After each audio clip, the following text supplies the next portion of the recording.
Hi students. आइए आज हम लोग पढ़ेंगे क्लास 12th के लिए बायोलॉजी। और बायोलॉजी के पिछले वीडियो में आपको याद होगा हम लोगों ने नया एक्सरसाइज जो है शुरू किया था, यानी लेसन 6, जिसमें हम लोग डीएनए और आरएनए से संबंधित कुछ टॉपिक्स को देखे थे, जिसमें अंतिम हेडिंग हम लोग डीएनए और आरएनए में अंतर भी पढ़े थे, जो कि बहुत ही इम्पोर्टेंट हेडिंग था। आज हम लोग उससे आगे और इम्पोर्टेंट हेडिंग ही होगा, जिसका नाम है डीएनए की संरचना, यानी डीऑक्सीराइबोज न्यूक्लिक एसिड की संरचना कैसी होती है, उसके अंदर कौन कौन से पार्ट्स होते हैं जिससे डीएनए की संरचना का निर्माण होता है, ये सब हमको जानना है। तो देखते हैं। सर्वप्रथम विल्किंसन ने एक्स किरण विवर्तन के आधार पर डीएनए की अणु के संरचना का अध्ययन किया। चारगैफ ने 1950 में बताया, ये वैज्ञानिक है, ठीक है, बताया था कि एडेनिन एवं थाइमिन की मात्रा डीएनए के अणुओं में बराबर होता है। डीएनए जो अणु होता है उसके अंदर एडेनिन और थाइमिन की मात्रा जो होती है वो बराबर। इसी प्रकार ग्वानिन और साइटोसिन की मात्रा एक दूसरे के बराबर होती है। इन्हीं खोजों को आधार बनाकर कैम्ब्रिज विश्वविद्यालय इंग्लैंड के वैज्ञानिक जेम्स वाटसन तथा फ्रांसिस क्रिक ने 1953 में डीएनए अणु की रचना का सफल मॉडल प्रस्तुत किया। ठीक, इन सब बातों को ध्यान में रख करके वैज्ञानिक वाटसन ने जो है और क्रिक ने इसकी संरचना का एक मॉडल प्रस्तुत किया। इन्हें इस वैज्ञानिक खोज के लिए नोबेल पुरस्कार भी मिला था। अब इन लोगों के अनुसार जो है डीएनए अणु की रचना कैसी होती है वो दिखाया गया है। तो आइए हम देखते हैं कि डीएनए अणु की संरचना इन वैज्ञानिकों ने कैसे बताई है, कि उसके अंदर क्या क्या होते हैं। तो आप ध्यान दीजिए, डीएनए अणु में दो पूरक पॉलीन्यूक्लियोटाइड श्रृंखलाएं एक दूसरे के प्रति समानांतर एवं उभयनिष्ठ अक्ष के चारों ओर सर्पिल रूप में कुंडलित होती है। तो डीएनए अणु के अंदर ये दो पूरक पॉलीन्यूक्लियोटाइड श्रृंखलाएं होती है जो सर्पिल रूप से कुंडलित होती है। ये डीएनए की संरचना के अंदर पहला पार्ट है। दूसरा बताया गया कि प्रत्येक स्ट्रैंड या कड़ी, स्ट्रैंड को कड़ी भी बोलते हैं, में बाहर की ओर फास्फेट तथा डीऑक्सीराइबोज शर्करा एकांतर रूप से सजे होते हैं। एकांतर का मतलब होता है एक एक कांतर करके, मतलब एक फास्फेट होगा तो दूसरा डीऑक्सीराइबोज होगा, फिर उसके बाद फास्फेट होगा, फिर डीऑक्सीराइबोज होगा। एकांतर क्रम में ये सजे रहते हैं। ठीक है। प्रत्येक पॉलीन्यूक्लियोटाइड स्ट्रैंड की श्रृंखला में एक न्यूक्लियोटाइड दूसरे से शर्करा के एस डैश कार्बन ये एस नहीं है, 5 है, 5 डैश कार्बन और 3 डैश कार्बन से जुड़े होते हैं। अब ये आपको कार्बन श्रृंखला का जिक्र है और इसमें एक डैश की बात आई है, तो ध्यान दीजिए थोड़ा सा। जैसे आपको उदाहरण हम दे रहे हैं कि बेंजीन श्रृंखला आप देखते होंगे, तो बेंजीन श्रृंखला में कार्बन का जो काउंटिंग हम करते हैं वो, जैसे मान लीजिए अगर हम यहाँ से कर रहे हैं 1 2 3 4 5 6, तो अगर यहाँ से जैसे 5 नंबर पे अगर कोई ऐसा क्रम जुड़ा है तो इसको 5 डैश कार्बन बोलेंगे, और अगर 3 नंबर पे ऐसा कोई मूलक जुड़ा हुआ है तो उसको 3 डैश कार्बन बोलेंगे। ठीक है।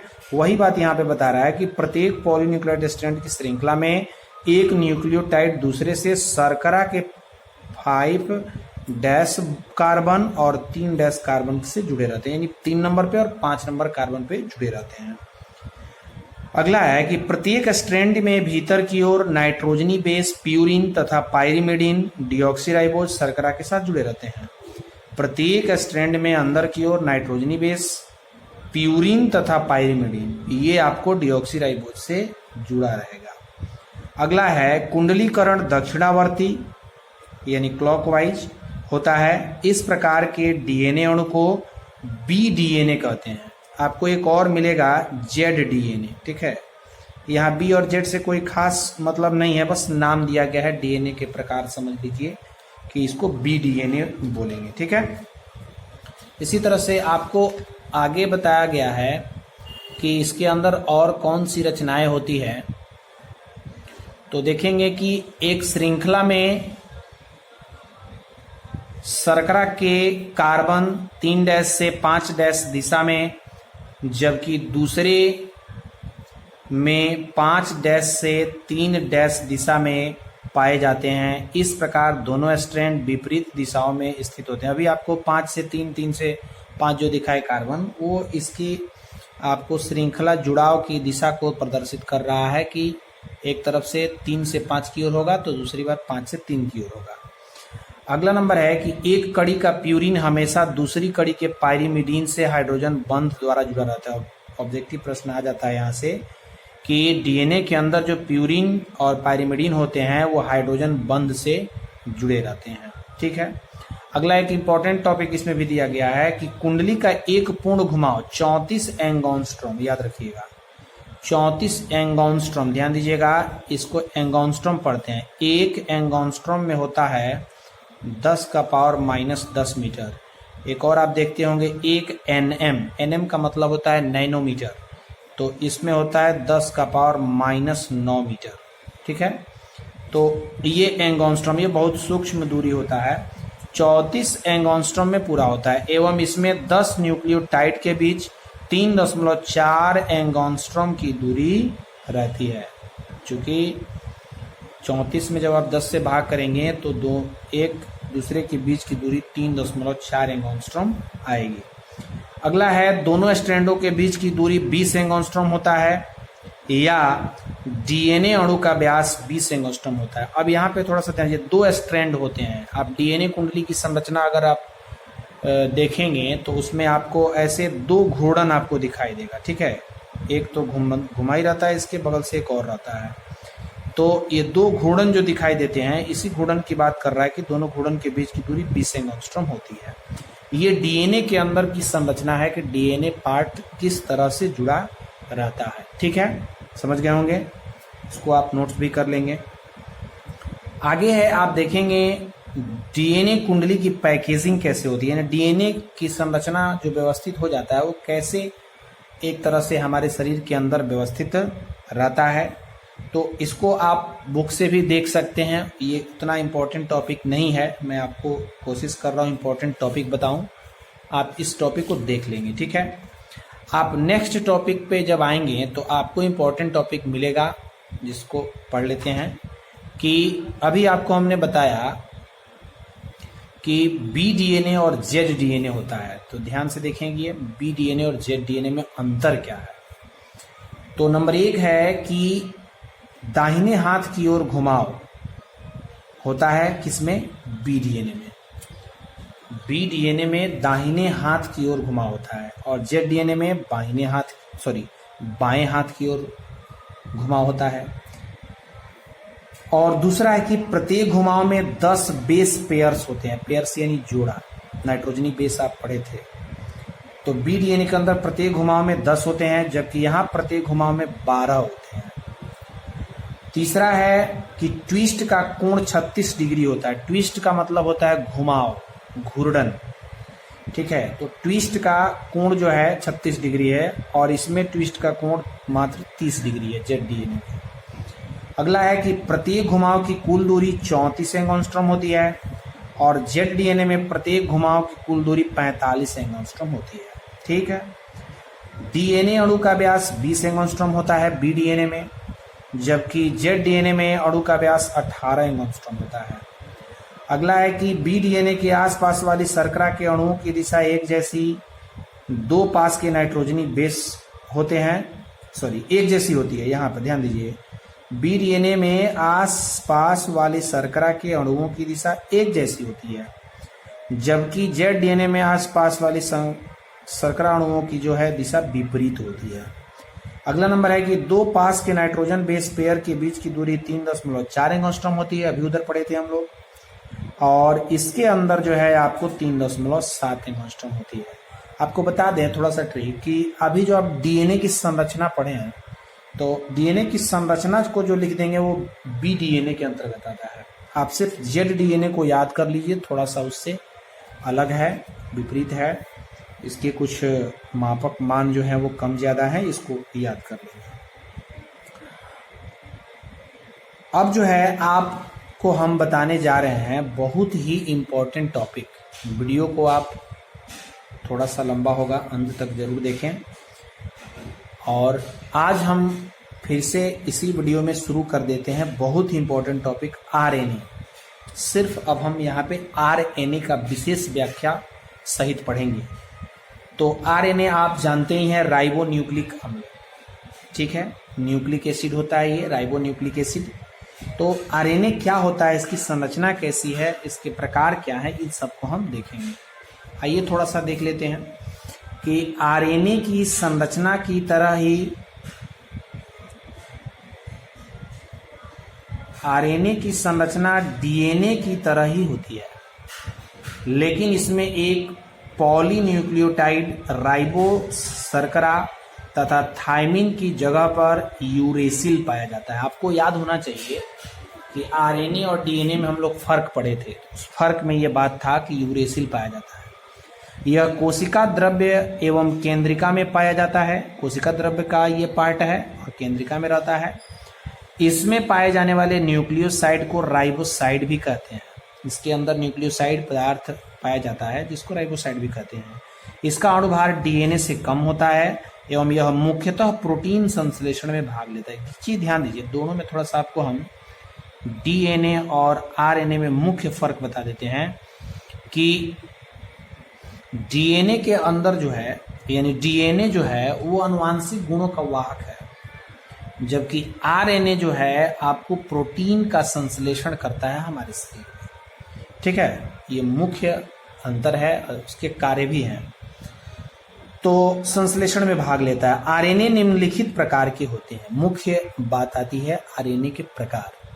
तो आरएनए का प्रकार जो है वो 3 तरह का है, आप देखेंगे तो mRNA, sRNA और rRNA। इसी को हम बोलते हैं संदेशवाहक या मैसेंजर आरएनए। M से बना हुआ है, mRNA छोटा m है, थोड़ा ध्यान दीजिएगा, छोटा m फिर बड़ा RNA, ठीक है।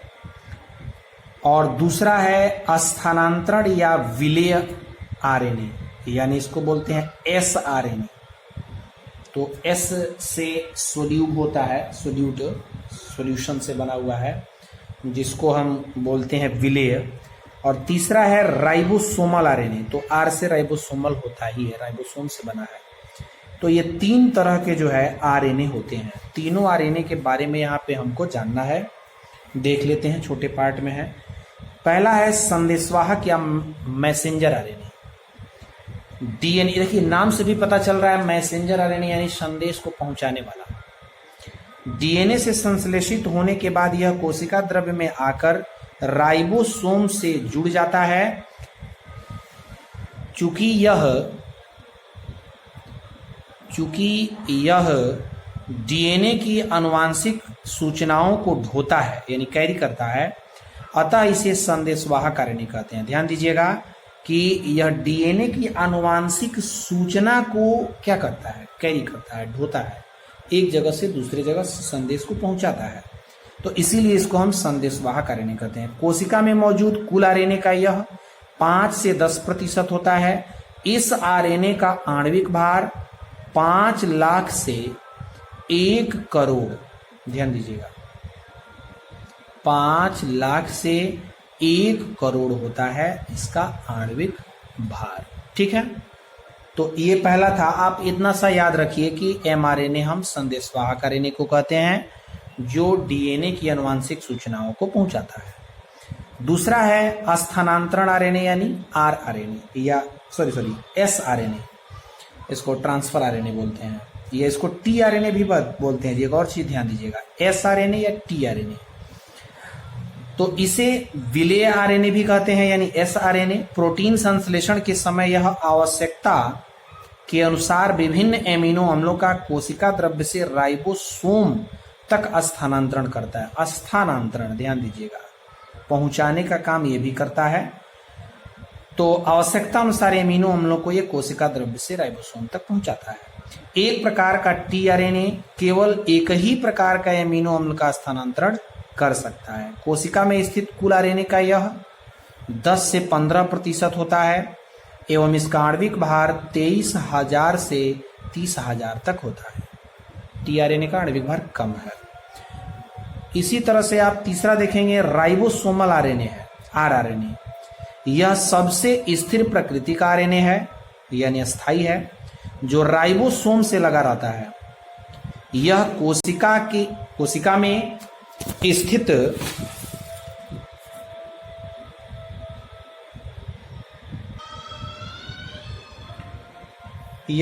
में स्थित कुल आरएनए का 80% भाग होता है एवं इसका आणविक भार 35,000 से लेकर 1 करोड़ इकाई दहाई सैकड़ा हजार 10,000 लाख 10 लाख यानी 11 लाख। 35,000 से लेकर 11 लाख तक होता है। यह सर्वाधिक समय तक क्रियाशील रहता है। सबसे अधिक समय तक क्रियाशील रहने वाला जो है आरएनए कौन सा है, तो वो है आरआरएनए यानी राइबोसोमल आरएनए। ठीक है, तो ये आपको जो है 3 तरह के आरएनए मौजूद हैं, एमआरएनए, टीआरएनए या उसी का दूसरा नाम एसआरएनए है, और अगला है आपको आरआरएनए यानी राइबोसोमल आरएनए। ये आपको महत्वपूर्ण टॉपिक था आरएनए और इसके प्रकार। अगले दिन हम लोग आरएनए की संरचना को पढ़ेंगे, जैसे डीएनए की संरचना आज हम लोगों ने देखा था शुरू में।